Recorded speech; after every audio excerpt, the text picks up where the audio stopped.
So today's Tuesday. We have got some damaging winds on the way. We've just seen some warnings on the Bureau of Meteorology's app to say that we've got potentially 110 km/h winds coming through, which doesn't bode great for a lot of these big flat panels flapping around in the air. They're all very solid, as I've mentioned before, but 110 km/h is pretty significant. So we might do some extra bracing and stuff today. We'll also hopefully work on another internal wall that meets up with the box beam. We've got a guy coming tomorrow to do some steel who's got a crane on the truck which may be able to lift up this large box beam for us. So big day, lot to do. Hopefully the wind doesn't get that bad. It's still a little breezy, but it's not too bad today. So we'll crack on, see what we can do.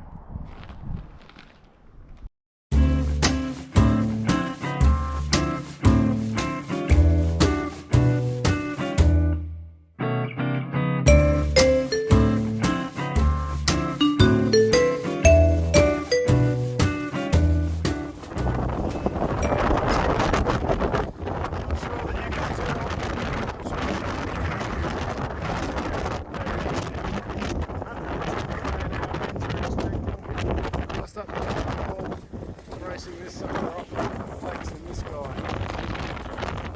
I think this is 9.5 metres long or something like that. It should work this screen.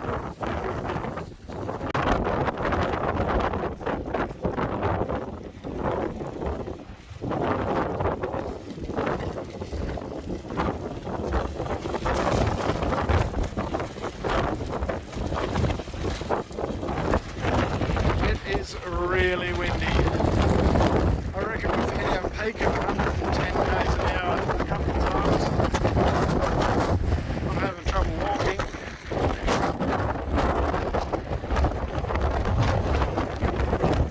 I'm sorry about the wind noise, but there's not a lot I can do about it. But man, is it blowing. We've got some stud walls up today, so I'm pretty happy about that. They're all braced off, we've tensioned up the straps and everything, knocked them off. I am sorry about the wind noise. It's probably not the best day to take video. We haven't taken much video today. I set the GoPro up and it promptly blew over and dented the corner of my brand new GoPro, so not so happy about that. But we also found out that something to do with our window angles and our roof angles are not correct. So the pitch of the roof is one angle, the pitch of the windows is another angle. You guys took a bit of a tumble yesterday in the wind. You've sort of taken a bit of a chunk out of your forehead there, but I think you'll be right. Yesterday's wind was crazy. We were told it was on the Bureau of Meteorology app site on your phone. It said something like 30 to 50 or 60 km/h winds. Then some warning came out afterwards which said the winds were going to get up to about 110 km/h. 110's a fair bit, especially when we've got panels sitting in the air. They're braced, they're pretty tight, but you know, there's no roof, there's nothing diagonally supporting them all. So it was a bit of a scramble yesterday to get the tallest roof at the back of the house braced back down to the ground from the very top. So we screwed down into that. It was about a 9.5 metre span down to the ground, a couple of big pegs, another big stay. That stabilised that whole back wall with what was already in the doorways. I think that was about all the bracing that we did. We did get quite a few internal walls up, but we also struck a bit of an issue. Comes down to window sizes, specifically the angles of the raked windows in the side of the pop-up roof in the top. So we've got a roof that faces north with windows across the front. They're just rectangular, I suppose, windows. But we've got a raked roof and a horizontal sill. So these windows here reduced in height. The issue was we looked at the angles of the shortest side to the tallest side of each window, and the angle there it's within a couple of degrees of the roof, but I don't think that's close enough, and it'd drive me nuts coming up the driveway every day, looking at, you know, one line that goes up at a certain angle and the roof line that's a bit more shallow and another window that's steeper. it'd just give me the irrits. So we did the maths, well, Pythagoras, he did the maths. We just, you know, did it on the pocket computer. And we worked out that 2 windows were just under 6 degrees. Another 2 windows were nearly 9 degrees. And another window in between at just under 7 degrees. Our roof pitch is just over 7 degrees. It's just not gonna, I'll show you what I'm talking about here. So this is essentially what we're talking about. The roof pitch will be one angle. Then the small window will have a steeper angle because that's 8, nearly 9 degrees. And then the next biggest one will have a shallower angle. So we'll have this sort of sawtooth thing going on. One angle for the roof, a steeper angle for the one window, and then a shallower angle for another window. And we'll see, you know, gaps increasing and decreasing. Just anyway. So thanks to Pythagoras and his theory, which works very well actually if you're watching Pythagoras, good job. I think we're going to ditch some of the side windows. It's actually going to work out reasonably well for us. I think that's what we're going to do. We haven't heard back from our window guy. He was going to chase, I don't know, he was going to double check our maths, Pythagoras's maths. Good luck. So what we're going to do is we're going to build the walls as they should be without some of those side windows. Bit of a frustrating day yesterday, but we also got some walls up, but it was windy. Walls were wobbling, ladders were flying across the ground. I put Charlie inside most of the day, but builders just arrived, so I suppose I better go and do something again.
Well, you've heard of I-beam, and I'm pretty sure you know Jim beam. Well, this is box beam. Yes, I know, hold your applause. So we've sort of over-engineered this a little bit, which is fine. I like that. This guy through the center is a 240/45. The front post that attaches to about there goes up and holds the beam that runs on the same pitch as this roof up to the center of the box beam. That bracket's going to connect into this 240. It was only supposed to span 2 stringers, I think, But we've got to join the roof end timbers up to that beam as well, so we figure we might as well run this thing the whole way through. That way we can join many things to it and it'll keep its rigidity. Charlie has been checking things out. She's quite happy with it. Look at her, look how happy she is. Are you happy with it? Yes, you are happy with it. It will be quite heavy. I'm hoping Alex has had his wheat bix this morning, because I can sort of barely lift it. But once it's floating in midair, we'll be able to support lots of stuff off it, so that's good, isn't it? Isn't it?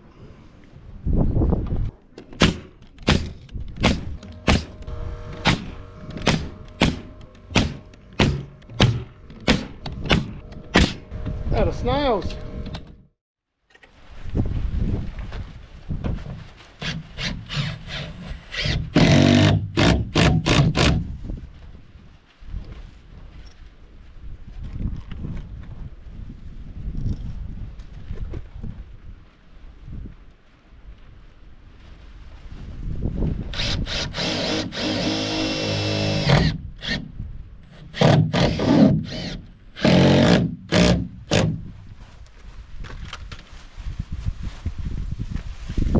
So we've got to put these landscape screws. They're a chunky looking beast. They're a hex head, just a 5mm hex head, and quite a coarse thread. Compare these guys to a bugle head, and I love bugle heads, but same end, same driver, similar underside, a little bit thicker. Landscape screws, I don't know, 14 gauge. These are actually, bugle heads are supposed to be 14 gauge too. What are we talking? We're talking 6mm shank on this guy and a 5mm shank on the bugle head. So a little bit heavier shank, certainly a much more coarse thread. It's got this little knurling here, so it chews out whatever you're going through, so that you're only applying force to what you're going into, not what you've gone through, so it sort of chowders out the hole for the shank to spin smoothly. Bugle heads are good. They've still got that, I think they call that a T17 point on the tip. It sort of cuts its own thread and chowders the material out of the way with that chisel tip sort of thing. So what we're doing is we're going through the SIP panel on the wall, which is OSB on the outside, 140mm of foam, another panel of OSB, and then internal stud framing wall butts up against the inside of this SIP panel. Not really much point going through the inside stud just into one skin of OSB. It's much better to spread the load from the outside using a washer.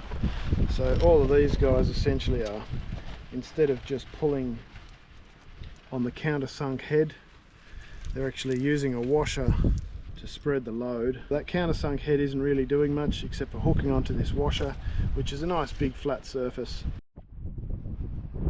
This is the inside of that wall. You can see the screws have just poked through in a couple of spots. There's a little chip out of the way, you can just see the tip of that screw, and up here's another one.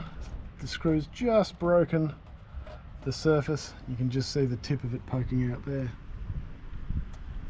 So we've had a pretty good day today. We've got old mate box beam pretty much sorted. We've got to put some more ply on the far end, we've got to flip it over, put ply on the other side. Hopefully tomorrow we've got a guy coming to do some steel that will bring a truck with a crane on the back of it. This thing is beefy. We can probably lift it to turn it over, but there's no way we're lifting it up in the air where it's got to go. It needs to sit on that point there, I think, and one up here behind you. So we can't lift it there without any sort of mechanical assistance. Hopefully the crane on the back of his truck will do one side. We might be able to use the scissor lift for the other side so that we can get it into place fairly securely without it swinging in the breeze. Today we've had a little bit less wind than we had yesterday, but still fairly substantial. I don't know if the clouds tell a story to you. My nan used to be able to look at clouds and just go, oh, it's windy, or it's going to rain, or feel the arthritis in her fingers, it's going to, you know, turn cold tomorrow or something. But I don't have that ability, and thankfully I don't have arthritis yet. I think we've sorted out our issues with the windows. We're going to ditch those windows. We're going to make the walls to suit the ideal window instead of making the walls to suit the windows that are coming, which were, I don't know, miscommunication everywhere, but the wrong size essentially. And we'll order a window to suit that place, to suit the exact size and the exact pitch, and that's all sorted. And the guy that we've been dealing with the windows has been helpful enough to try and help us out a bit with the cost of that. It wasn't entirely his fault. I don't know if it really was his fault at all. It's probably more my fault than anybody's, because I checked everything that came in from the panel company, the window company, checked the architect stuff. It sort of all came back to me, and I've signed off on stuff, maybe incorrectly, assuming that everybody else has been speaking to each other and nutted out the spaces that we need and the angles that they've got to be. But anyway, Charlie's just about gone to sleep. I should show you. Oh, she's not paying any attention. Are we annoying you while you're trying to nap?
You happy with that?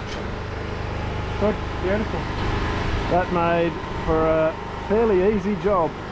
Unbelievable. These guys just helped us out with their truck and their crane, lifted it up. A pinch of the proverbial. Was beautiful, nice and easy. Alex went overboard on the foam up here, so that's good. That's oozed out everywhere, so that's a nice tight seal. Just slipped into place, nailed off, nice and secure. Obviously it's big, it's heavy, it's got a little bit of wobble in the middle of it, but it's being held up nicely by, on the heel, by another stud on that side. and it's sitting well and truly on the top of this guy up here, so nice and solid, not going to come down. These guys are going to get a post done in the middle of these two windows for us. That will have a beam the same pitch as this roof here going up to the center of this box beam, so that will secure this beam from sort of wobbling in the middle here. Very happy with how that went. The crane made it look really easy, so big kudos to these guys for helping us out. They didn't have to, it wasn't part of their job, but they brought the truck down with the crane just to help us out, so awesome job. Thanks. Now it continues.